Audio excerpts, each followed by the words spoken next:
வணக்கம். நான் உங்க Aishwarya. Indian polity chapter wise discussion through Laxmikanth text book 6th edition பார்த்துட்டு இருக்கோம். இன்னைக்கு ஃபண்டமெண்டல் ரைட்ஸ் சம்பந்தமான ஒரு டாபிக் டிஸ்கஸ் பண்ண போறோம்.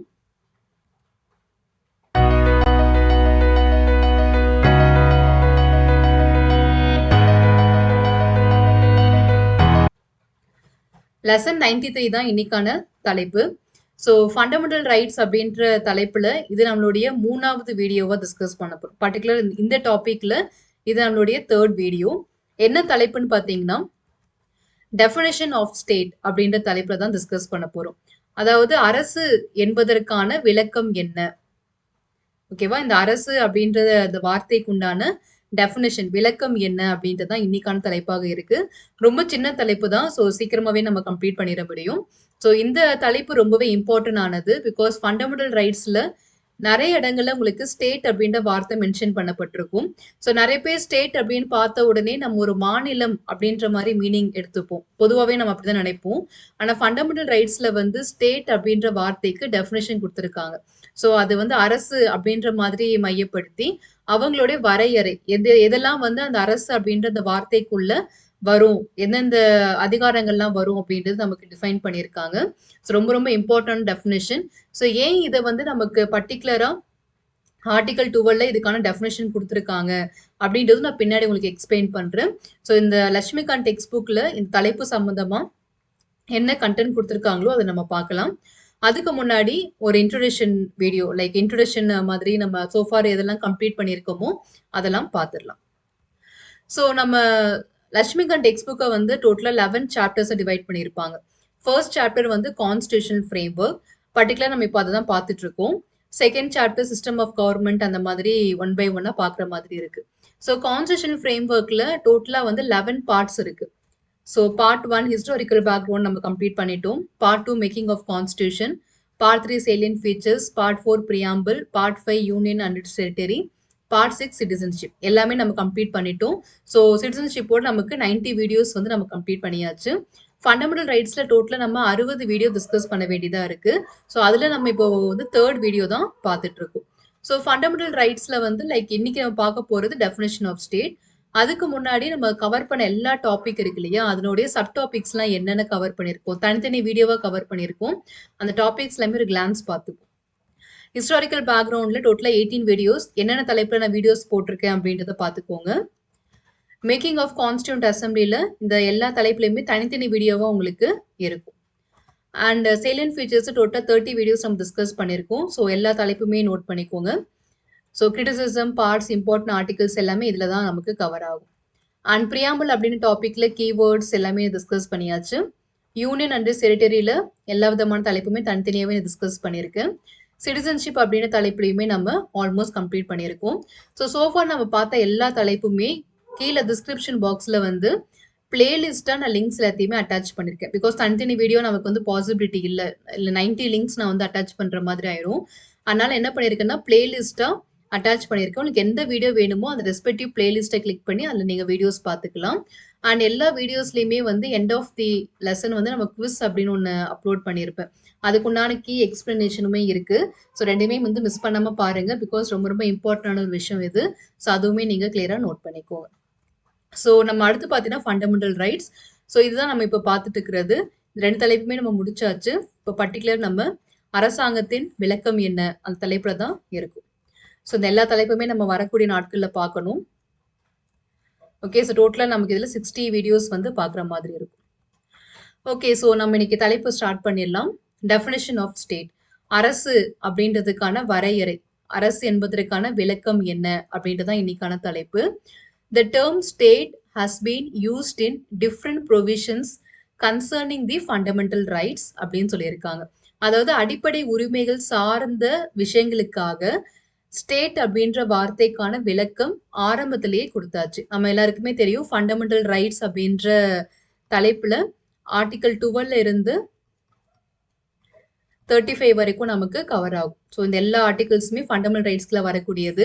அதில் வெரி ஃபர்ஸ்ட் ஆர்டிகல்னா ஆர்டிகல் 12லயே பார்த்தீங்கன்னா நமக்கு ஸ்டேட் அப்படின்றதுக்கான டெஃபினேஷன் என்னன்றதை கிளியராகவே கொடுத்துட்டாங்க. The term state has been used in different provisions. நம்மளுடைய அடிப்படை உரிமைகள நெறைய இடங்கள்ல ஸ்டேட் அப்படின்ற வார்த்தை மென்ஷன் பண்ணப்பட்டிருக்கு.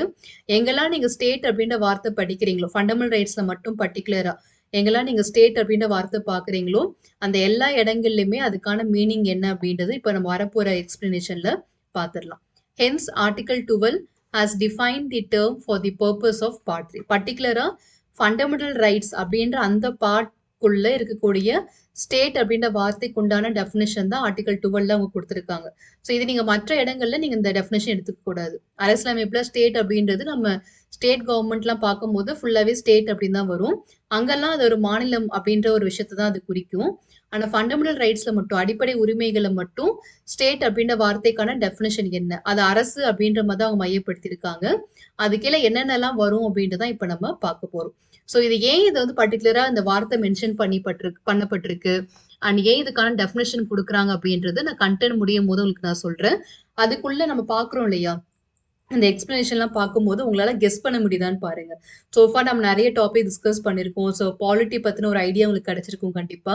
ஸோ ஏன் இந்த ஸ்டேட் அப்படின்ற வார்த்தைக்கு இவ்வளோ தூரம் அவங்க டிஃபைன் பண்றாங்க, ஏன் இதுக்கான டெஃபினேஷன் வந்து ரொம்ப இம்பார்ட்டண்டா இருக்கு அப்படின்றது உங்களால கெஸ் பண்ண முடியுதான்னு பார்ப்போம். அப்படி யாராவது கரெக்டா கெஸ் பண்ணியிருந்தீங்கன்னா, நான் எக்ஸ்பிளனேஷன் கொடுக்கும்போது உங்களுடைய கெஸ்ஸும் என்னுடைய எதுவும் மேட்ச் ஆகிற மாதிரி இருந்துச்சுன்னா எனக்கு கமெண்ட் பண்ணுங்க. அண்ட் பார்க்கலாம் யாரெல்லாம் கரெக்டா கெஸ் பண்ணியிருக்கீங்க அப்படின்னு. Okay. So first of all நம்ம பார்க்க போறது ஸ்டேட்குள்ள எதெல்லாம் இன்க்ளூட் ஆகும் அப்படின்னு பார்க்க போறோம். According to it the state includes the following அப்படின்னு சொல்லியிருக்காங்க. Government and parliament of India, that is executive and legislative organs of the union government அப்படின்னு சொல்லியிருக்காங்க. அதாவது சென்ட்ரல் கவர்மெண்ட். சிம்பிளா நம்ம சொல்லணும் அப்படின்னா, இவ்வளோ பெரிய எக்ஸ்பிளனேஷனுக்கு சிம்பிளா ஒரே டேர்ம்ல நம்ம முடிக்கணும் அப்படின்னா we can say it as central government, மத்திய அரசாங்கம் அப்படின்ற மாதிரி நம்ம எடுத்துக்கலாம். So government and parliament of India, இந்தியாவோட பாராளுமன்றம், அதற்குண்டான அரசு, அவங்களுடைய நிர்வாகம் மற்றும் லெஜிஸ்லேட்டிவ் பாடிஸ் இருக்கு இல்லையா, இந்த விஷயங்கள் எல்லாத்தையுமே சேர்ந்து தான் வந்து நமக்கு ஸ்டேட் அப்படின்றதுக்குள்ள இன்க்ளூட் ஆகும் அப்படின்னு சொல்லியிருக்காங்க.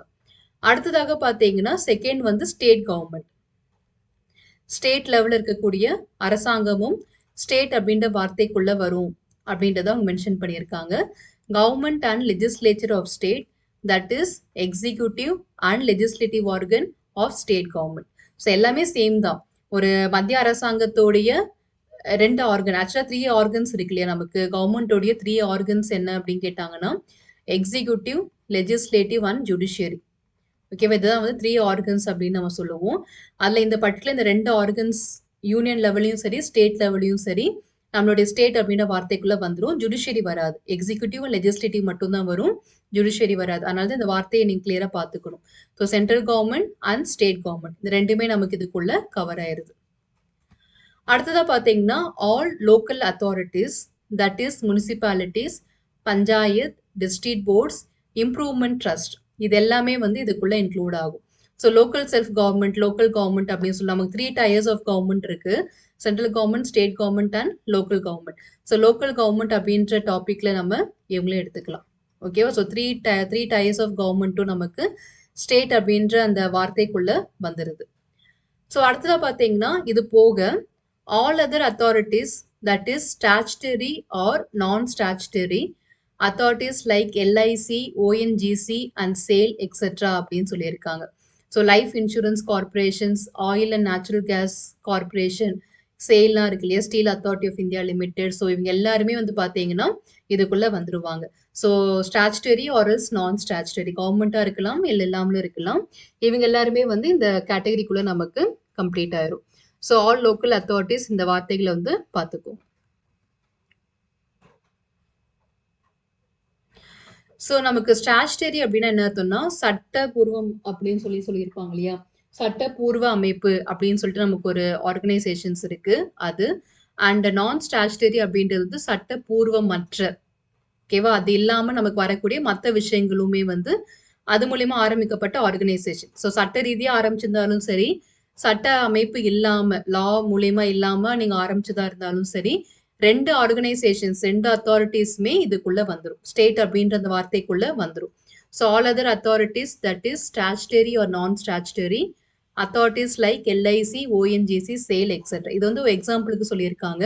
ஸோ சட்டப்பூர்வமா உருவான ஒரு நிர்வாகமா இருந்தாலும் சரி, சட்டப்பூர்வமற்ற நிர்வாகமா இருந்தாலும் சரி, இந்த 2 ஆர்கனைசேஷன்ஸுமே ஸ்டேட் அப்படின்ற அந்த வரையறைக்குள்ள, அரசு அப்படின்ற அந்த வரையறைக்குள்ள வந்துரும். ஸோ கவர்ன்மெண்ட் மட்டும் தான் இதுல வரும்லாம் இல்ல.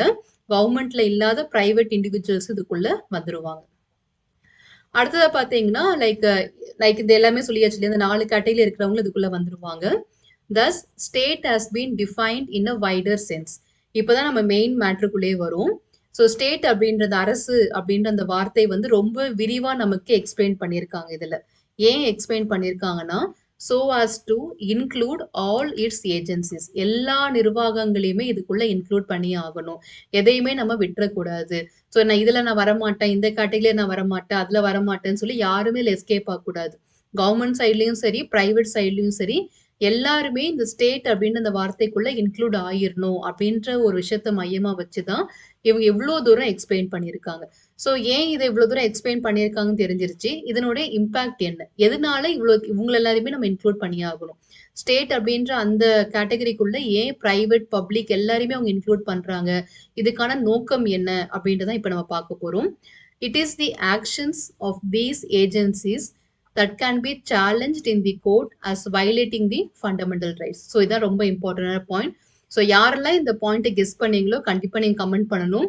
ஸோ தட் யாரெல்லாம் ட்ராக்ல வந்துட்டு இருக்கீங்க என் கூட அப்படின்றது எனக்கு ஓரளவுக்கு தெரிய ஆரம்பிக்கும். ஸோ இதுக்கான விஷயம் என்ன அப்படின்னா, நமக்கு ஃபண்டமெண்டல் ரைட்ஸ் உடைய மெயின் தீம் என்னது? நம்ம முன்னாடியே பார்த்திருக்கோம். ஃபீச்சர்ஸ் ஆஃப் ஃபண்டமெண்டல் ரைட்ஸ்லயே நம்ம பார்த்திருக்கோம். ஆர்பிட்ரரி ஆக்ஷன்ஸ் ஆஃப் அ ஸ்டேட்ட கண்ட்ரோல் பண்றதுக்காக தான் ஃபண்டமெண்டல் ரைட்ஸ் அப்படின்னு ஒரு கான்செப்ட்ட உருவாக்கி மக்கள் கிட்ட குடுத்திருக்காங்க. ஸோ ஒரு அரசாங்கமா இருக்கலாம், இல்ல ஒரு பிரைவேட் இண்டிவிஜுவலா இருக்கலாம். யாரோ ஒருத்தங்க தங்களுடைய உச்சபட்ச ஒரு அதிகாரத்த ஒரு மனிதன் மேல செலுத்தி அவங்கள டாமினேட் பண்ணிறக்கூடாது. அந்த மனிதனோட சுதந்திரத்த தடுத்துறக்கூடாது. இன்டரப்ட் பண்ணிறக்கூடாது அப்படின்றதுக்காக, அந்த மனிதனுக்கு ஒரு பாதுகாப்பாக, ஒரு கேடயமாக தான் இந்த ஃபண்டமெண்டல் ரைட்ஸ குடுத்திருக்காங்க. ஸோ இப்ப இந்த ஆர்பிட்ரரி ஆக்ஷன்ஸ் யாரெல்லாம் பண்றாங்க? யார் பண்றது எல்லாமே இந்த கேட்டகரிக்குள்ள வரும்ன்றத இங்க எக்ஸ்பிளைன் பண்ணியிருக்காங்க. ஸோ நீங்க சொல்லிட்டீங்க. ஆர்பிட்ரரி ஆக்ஷன்ஸ் ஆஃப் அ ஸ்டேட்ட கண்ட்ரோல் பண்றதுக்காகவும், அவங்க கிட்ட இருந்து மக்கள காப்பாத்துறதுக்காகவும் தான் நாங்க இந்த ஃபண்டமெண்டல் ரைட்ஸ குடுத்திருக்கோம் அப்படின்னு சொல்லிட்டீங்க. அப்போ இந்த arbitrary actions of the state, அந்த ஸ்டேட் அப்படின்றதுக்குள்ள யார் வருவாங்கன்னு தெரிஞ்சாதான், அவங்க எல்லாருமே வயலேட் பண்ணும்போது நம்ம வந்து கோர்ட்டுக்கு முறையிட முடியும். நீங்க சொன்ன வார்த்தை என்னன்னா, உங்களுடைய ஃபண்டமெண்டல் ரைட்ஸ் எப்பல்லாம் மீறப்படுதோ, உங்ககிட்ட இருந்து எப்பல்லாம் அது பறி போகுதோ, அப்ப நீங்க கோர்ட்டுக்கு அணுகலாம். ஜஸ்டிஸபிள் நேச்சர் அப்படின்றதுனால நீங்க கோர்ட்டுக்கு அணுகலாம் அப்படின்னு சொல்லியிருக்கீங்க. அப்ப யார் வயலேட் பண்ணா நீங்க கோர்ட்டுக்கு போகலாம் அப்படின்றத டிஃபைன் பண்ணா தான் நீங்க கோர்ட்டுக்கு போக முடியும். அப்போ அந்த ஸ்டேட் அப்படின்ற வார்த்தைக்கான டெஃபினிஷன் வந்தாகணும். அப்போ அவங்க என்ன நினைச்சாங்கன்னா, வெறும் கவர்ன்மெண்ட்ட மட்டும் இதுல இன்க்ளூட் பண்ணக்கூடாது. Like central government, state government, local government மட்டும் இதுல வரக்கூடாது. அது போக public organisation, public private partnership இருக்கக்கூடியவங்க, பிரைவேட் ஆர்கனைசேஷன்ஸ் இவங்க எல்லாருமே இதுல வந்துரணும். ஸோ ஒரு சிட்டிசன் இல்ல ஒரு ஃபெல்லோ பீயிங், ஒரு ஹியூமன் பீயிங் அப்படின்னு இருக்கும்போது, ஏன்னா நமக்கு ஃபண்டமெண்டல் ரைட்ஸ்ல 5 ஆர்டிகிள்ஸ் தவிர மத்தது எல்லாமே ஃபாரினர்ஸ்க்கும் அது செல்லும். அப்படி இருக்கும்போது அவங்களுடைய உரிமைகள் வந்து பறி போயிறக்கூடாது. அவங்கள நம்ம பாதுகாக்கணும் அப்படின்னா, யாருமே அவங்கள வந்து டிஸ்டர்ப் பண்ணிறக்கூடாது. ஸோ எல்லா ஆர்கனைசேஷன்ஸ், அதிகாரம் நம்ம குடுக்கப்படக்கூடிய எல்லாருமே இதுக்குள்ள இன்க்ளூட் ஆகும் அப்படின்றத கிளியரா சொல்லிட்டாங்க. ஸோ இந்த கேட்டகரிக்குள்ள ஆல்மோஸ்ட் எல்லாருமே வந்தாச்சு. ஸோ உங்களுடைய தனிப்பட்ட உரிமை யாரால் பறி போனாலும் சரி, அது ஒரு தனி மனிதனால உங்ககிட்ட இருந்து பறி போகப்பட்டாலும் சரி, இல்ல ஒரு ஆர்கனைசேஷன்ஸ்னால இருந்தாலும் சரி, இல்ல ஒரு அரசாங்கத்தால இருந்தாலும் சரி, நீங்க நிச்சயமா கோர்ட்டுக்கு போகலாம் அப்படின்றது ரொம்ப தெளிவா நமக்கு இதுல தெரிஞ்சிருச்சு. ஸோ இந்த பாயிண்ட் உங்களுக்கு புரியலன்னா, இன்னொரு முறை கேளுங்க. பிகாஸ் ரொம்ப ரொம்ப இம்பார்ட்டன்டான பாயிண்ட் இது. ஏன்னா நெறைய பேர் வந்து லைக் ஆர்டிகிள் 12னா அ அரசு அரசு என்பதற்கான விளக்கம் அப்படின்னு படிச்சுட்டு, அதுக்குள்ள ஸ்டேட் கவர்ன்மெண்ட் வரும், சென்ட்ரல் கவர்ன்மெண்ட் வரும், லோக்கல் கவர்ன்மெண்ட் வரும், பிரைவேட் வரும் அப்படின்ற மாரி படிச்சுட்டு போறது பெரிய விஷயம் இல்ல. இது யாரு வேணாலும் பண்ணலாம் இல்லையா? பட் ஏன்? எதற்காக இத இன்க்ளூட் பண்ணியிருக்காங்க? எந்த காரணத்துக்காக இன்க்ளூட் பண்ணியிருக்காங்க? இதனுடைய இம்பாக்ட் என்ன? அப்படின்றதெல்லாம் நீங்க அனலைஸ் பண்ணா மட்டும் தான், இதனுடைய ரீசன்ஸ் குடுக்கப்பட்டதுக்கான அர்த்தம் என்னன்னு உங்களுக்கு தெரிய வரும். ஸோ நான் ஒரு தனி மனிதன பாதுகாக்கிறதுக்காக தான் நமக்கு அடிப்படை உரிமைகள் குடுக்கப்பட்டிருக்கு. அந்த அடிப்படை உரிமைய யாரெல்லாம் வயலேட் பண்ணா நீங்க கோர்ட்டுக்கு போக முடியும் அப்படின்றதுக்கான எக்ஸ்ப்ளனேஷனா தான் இந்த ஸ்டேட் அப்படின்ற வார்த்தைக்கு டெஃபினிஷன் குடுத்திருக்காங்க. ஸோ இந்த ஒரு கோணத்துல, இந்த பெர்ஸ்பெக்டிவ்ல இதுவரைக்கும் நான் பார்த்தது இல்ல. இப்பதான் நான் ஸ்டேட் அப்படின்ற அந்த வார்த்தைக்கு இவ்ளோ பெரிய டெஃபினிஷன் இருக்குன்றது எனக்கு தெரிய வரும். அப்படின்றது ஃபர்ஸ்ட் டைம் ரியலைஸ் பண்ணவங்களும் கமெண்ட் பண்ணுங்க. பிகாஸ் கமெண்ட் அப்படின்ற ஒரு ஏரியா தான் எனக்கும் உங்களுக்குமான ஒரு பரிமாற்றம். ஸோ அந்த இடத்துல தான் நீங்க இந்த கான்செப்ட் எந்த அளவுக்கு உள்வாங்கியிருக்கீங்க, எந்த அளவுக்கு கிளாரிட்டி வந்திருக்குன்னு தான் எங்களுக்கு தெரிய வரும். ஸோ அதனால be active in the comment area. So whenever you are feeling fulfilled or whenever you having such doubts, ஒரு நல்ல கிளாரிஃபிகேஷன் வந்திருக்கு. ஸோ எது வேணாலும் இருக்கலாம். கமெண்ட்ல வந்து நீங்க தெரிவிக்கலாம். ஸோ தட் ஒரு கம்யூனிகேஷன் நமக்குள்ள எப்பவுமே இருக்கும். ஸோ இது வரைக்கும் பார்த்தாச்சு இல்லையா? லாஸ்டா ஒரு பாயிண்ட் இருக்கு. According to the supreme court even a private body, இதை நான் முன்னாடியே சொல்லிட்டேன். ஆக்சுவலா அவங்க பின்னாடி கொடுத்துருக்காங்க, நான் ஃபர்ஸ்டே சொல்லிட்டேன். நான் முன்னாடி பார்த்த state government, central, local, statutory, non statutory, இது மட்டும் இல்லாம ஒரு பிரைவேட் பாடி, பிரைவேட் நம்ம சொல்லுவோம் தனியார் நிறுவனம் அப்படின்னு சொல்லுவோம் இல்லையா, அந்த நிறுவனம் கூட உங்ககிட்ட இருக்கக்கூடிய அடிப்படை உரிமையை டிஸ்டர்ப் பண்ணக்கூடாது. அவங்க டிஸ்டர்ப் பண்ணாலும் இந்த ஸ்டேட் அப்படின்ற கேட்டகரிக்குள்ள அவங்க வந்துருவாங்க. அப்போ நீங்க கோர்ட்டுக்கு போய் உங்களுடைய அடிப்படை உரிமையை என்ஃபோர்ஸ் பண்ணிக்கலாம். So according to the supreme court even a private body or an agency working as an instrument of the state falls within the meaning of the state அப்படின்னு சொல்லியிருக்காங்க. ஸோ அவங்களும் இந்த கேட்டகரிக்குள்ள வந்துருவாங்க. ஸோ இவங்க எல்லாருமே உங்களோட அடிப்படை உரிமையை டிஸ்டர்ப் பண்ணக்கூடாது. டிஸ்டர்ப் பண்ணிட்டாங்க, வயலேட் பண்ணிட்டாங்க அப்படின்னா நீங்க நேரடியா உச்சநீதிமன்றத்துக்கோ இல்லை உயர்நீதிமன்றத்துக்கோ நீதி பேராண்மை அப்படின்னு சொல்லுவாங்க இல்லையா, அது மூலயமா நீங்க அதை நீதி புனராய்வு அப்படின்னு சொல்லுவாங்க. ஸோ ரிட் மூலயமா நீங்க அதை என்ஃபோர்ஸ் பண்ணிக்கலாம். So definition of a state அப்படின்னு நம்ம கிளியரா பார்த்துட்டோம். ஜஸ்ட் இப்போ பாயிண்ட்ஸ் டு ரிமெம்பர்ல சின்ன டாபிக் தான், லைட் எதுனால அப்படின்றது நம்ம வந்து ரீகால் பண்ணிக்கலாம்.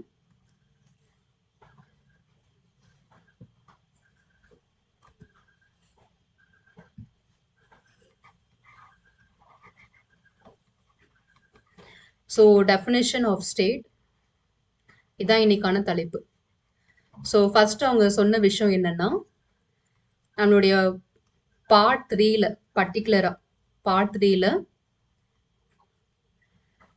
ஸ்டேட் அப்படின்ற வார்த்தைக்கான டெஃபினேஷனை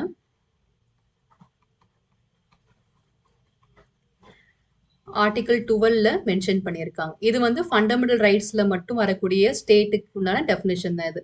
நீங்க அப்பார்ட் ஃப்ரம் பார்ட் 3 நீங்க போய் இதெல்லாம் டிஃபைன் பண்ணிக்க கூடாது. ஸோ இது வந்து ஸ்டேட் அப்படின்றது வந்து டெஃபினேஷன் ஆஃப் அ ஸ்டேட். நீங்க டிபிஎஸ்பிலையும் சில இடங்களில் ஸ்டேட் அப்படின்ற வார்த்தையை பார்க்கலாம். அங்கேயுமே இந்த மீனிங் வந்து உங்களுக்கு அப்ளிகபிள் ஆகும். அதை தாண்டி மற்ற இடங்கள்ல ஸ்டேட் கவர்மெண்ட் அதுக்குள்ள போறீங்க, சென்ட்ரல் கவர்மெண்ட்குள்ள போறீங்கன்னா அந்த இடத்துல ஸ்டேட்டுக்கு உண்டான மீனிங் இதை நீங்க எடுத்துக்கூடாது. ஏன்னா அது கம்ப்ளீட்டா மாநிலம் அப்படின்ற கேட்டகரிக்குள்ள வந்துடும். இங்க ஸ்டேட் அப்படின்றதுக்கான மீனிங் என்னன்னா அரசு அப்படின்னு சொல்லக்கூடியது. ஸோ இதுல எதெல்லாம் இன்க்ளூட் ஆகும் அப்படின்றத அவங்க சொல்லியிருக்காங்க. ஸோ ஸ்டேட் அப்படின்ற கேட்டகரியில மெயினா வந்து அவங்க சொன்னது வந்து 5 திங் வந்து இன்க்ளூட் பண்ணியிருக்காங்க. ஸோ ஃபர்ஸ்ட் வந்து பாத்தீங்கன்னா சென்ட்ரல்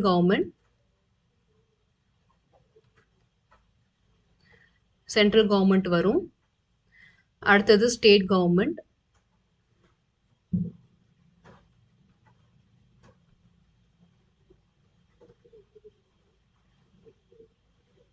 அடுத்ததா பாத்தீங்கன்னா லோக்கல் கவர்மெண்ட் இன்க்ளூட் ஆகும். ஸோ அதுக்கு அடுத்தது வந்து statutory or non statutory. So நம்ம அதில் பார்த்துருந்தோம் இல்லையா, ஓஎன்ஜிசி, சேல் இதெல்லாம் பார்த்தோம்ல, அந்த ஆர்கனைசேஷன்ஸ் எல்லாமே இதில் வந்துருவாங்க. ஸோ சட்டப்பூர்வ அண்ட் சட்டப்பூர்வமற்ற இந்த 2 ஆர்கனைசேஷன்ஸ் மேல வந்துருவாங்க. அண்ட் லாஸ்ட் நம்ம கிட்ட சொன்னது வந்து பிரைவேட் இண்டிவிஜுவல், பிரைவேட் ஆர்கனைசேஷன்ல பிரைவேட் ஏஜென்சிஸ்லாம் இருக்கு இல்லையா, அவங்களும் இதுக்குள்ள வந்துருவாங்க. ஸோ இவங்க எல்லாருமே ஸ்டேட் அப்படின்ற வார்த்தைக்குள்ள இன்க்ளூட் ஆவாங்க. ஸோ சென்ட்ரல் கவர்மெண்ட் அப்படின்னு பார்க்கும்போது எக்ஸிக்யூட்டிவ் லெவல்லையும் லெஜிஸ்லேட்டிவ் லெவல்லையும் இருக்கக்கூடியது மட்டும் இதில் இன்க்ளூட் ஆகும். ஜுடிஷியரி வராது, இவங்க 2 பேர் மட்டும்தான். அதே மாதிரி இங்கேயும் எக்ஸிக்யூட்டிவும் லெஜிஸ்லேட்டிவ் இதில் இன்க்ளூட் ஆகும். லோக்கல் கவர்மெண்ட் அப்படின்னு பார்க்கும்போது இதுல நமக்கு panchayat, municipality and like improvement trust வரும், அப்புறமா டிஸ்ட்ரிக்ட் போர்ட்ஸ் வரும், இவங்க எல்லாருமே இன்க்ளூட் ஆவாங்க. இதெல்லாம் அந்த பாயிண்ட்ஸ் நம்ம பார்த்தோம். ஆக்சுவலா district board and improvement trust.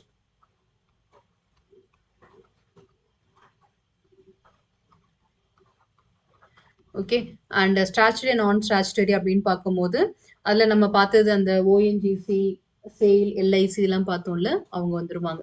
ஒரு எக்ஸாம்பிளுக்கு தான். அது போக மத்தவங்களும் இருக்காங்க. ஜஸ்ட் ஃபார் அன் எக்ஸாம்பிள் இத 3மே அவங்க மென்ஷன் பண்ணியிருந்தாங்க. பிரைவேட் ஏஜென்சில எல்லாருமே வந்துரலாம். ஸோ இண்டிவிஜுவல்ஸ் எல்லாருமே அதுல இன்க்ளூட் ஆகும். ஸோ இந்த 5 மெம்பர்ஸ் வந்து என்னன்றது கிளியரா பார்த்துக்கோங்க. இவங்க எல்லாருமே ஸ்டேட் அப்படின்றதுக்குள்ள வருவாங்க. ஸோ இவங்க எப்பல்லாம் உங்களுடைய தனி மனிதனுடைய சுதந்திரத்த டிஸ்டர்ப் பண்றாங்களோ, இல்ல டிஸ்டர்ப் பண்ற மாதிரியான ஒரு சட்டங்கள கொண்டு வராங்க, ஒரு எனாக்ட்மென்ட் கொண்டு வராங்க அப்படின்னா, அது எல்லாமே வயலேஷன் மாதிரி தான் கன்சிடர் பண்ணப்படும். நம்மளுடைய ஃபண்டமெண்டல் ரைட்ஸ வயலேட் பண்ற மாதிரி ஆயிரும். அதனால அது மூலியமா பாதிக்கப்படக்கூடிய நபர்கள் நேரடியாக நீதிமன்றத்த அணுகி அவங்களுடைய உரிமைகள வாங்கிக்கலாம் அப்படின்றத சொல்லியிருக்காங்க. ஸோ ஸ்டேட் அப்படின்ற வார்த்தைக்கான டெஃபினிஷன் ஏன் குடுத்துருக்காங்க, யாரெல்லாம் அதுக்குள்ள வராங்க அப்படின்றது சொல்லியாச்சு. ஏன்னா நம்ம வந்து ஒரு ஸ்டேட் அப்படின்றது லைக் அடிப்படை உரிமைகள் உங்ககிட்ட இருந்து பறி போகும்போது நீங்க நீதிமன்றத்துக்கு அணுகலாம். யார் அவங்கள டிஸ்டர்ப் பண்ணா நீங்க போகலாம் அப்படின்றதுக்கு டெஃபினிஷன் வேணும். அப்போ அதுல அரசாங்கம் மட்டும் தான் வருவாங்களான்னு கேட்டா, அரசாங்கம் மட்டும் இல்ல. அரசாங்கத்தோட அனுமதியோட இயங்கக்கூடிய ஆர்கனைசேஷன்ஸா இருந்தாலும் சரி, பிரைவேட்டா இருந்தாலும் சரி, பப்ளிக் பிரைவேட் பார்ட்னர்ஷிப்ல வரதா இருந்தாலும் சரி, எல்லாருமே அதுக்குள்ள வந்துருவாங்க. ஸோ அது மட்டும் இல்லாம தனி மனிதனும் வந்துருவாங்க. ஸோ ஒரு மனிதன் இன்னொரு மனிதனோட உரிமையில தலையிடக்கூடாது. ஸோ அப்படி அத வயலேட் பண்ற மாதிரி, பறி போகுற மாரி அவங்க நடந்துக்கிட்டாங்கன்னா, அப்பவும் நீங்க இதுக்குள்ள உங்களுடைய உரிமைய நீங்க நிலைநாட்டுறதுக்காக போகலாம் அப்படின்னு சொல்லியிருக்காங்க. Central government, state, local government, statutory, non statutory, private agencies இந்த 5 கேட்டகரில இருக்கிறவங்களுமே ஸ்டேட் அப்படின்ற வார்த்தைக்குள்ள வந்துருவாங்க. இது ஃபண்டமெண்டல் ரைட்ஸ் அண்ட் டிபிஎஸ்பில மட்டும் தான் நீங்க இந்த டெஃபினிஷன் எடுத்துக்கணும். அபார்ட் ஃப்ரம் தட் நீங்க இத அப்ளை பண்ணக்கூடாது. ஸோ நம்மளோட அடுத்த தலைப்பு என்ன அப்படின்னு பார்த்தீங்கன்னா, laws inconsistent with fundamental rights. அதாவது அடிப்படை உரிமைகளுக்கு முரணாக உள்ள சட்டங்கள் என்ன? அப்படின்றத நம்ம பார்க்க போறோம். ஸோ இந்த டாபிக் வந்து கொஞ்சம் டீட்டெயிலா இருக்கும். பார்த்துரலாம். அதுக்கப்புறமா நமக்கு நம்மளுடைய ஃபண்டமெண்டல் ரைட்ஸ் ஆரம்பமாயிரும். லைக் ஆர்டிகிள் 14ல இருந்து நம்ம ஒன் பை ஒன்னா பார்க்க ஆரம்பிக்கலாம். ரொம்ப ரொம்ப இன்ட்ரெஸ்டிங்கா போகும் இந்த டாபிக் எல்லாமே. ஸோ நம்ம ஆஸ் யூசுவல் நான் சொன்ன மாதிரி நவம்பர் 26க்குள்ள எப்படியாவது உங்களுக்கு நானு ஃபண்டமெண்டல் ரைட்ஸ கம்ப்ளீட் பண்ணிடுறேன். ஸோ உங்களுடைய லட்சியங்கள் வெற்றியடைய வாழ்த்துக்கள். படிப்போம், பகிர்வோம், வெற்றியடைவோம். Let's crack it. நன்றிகள்.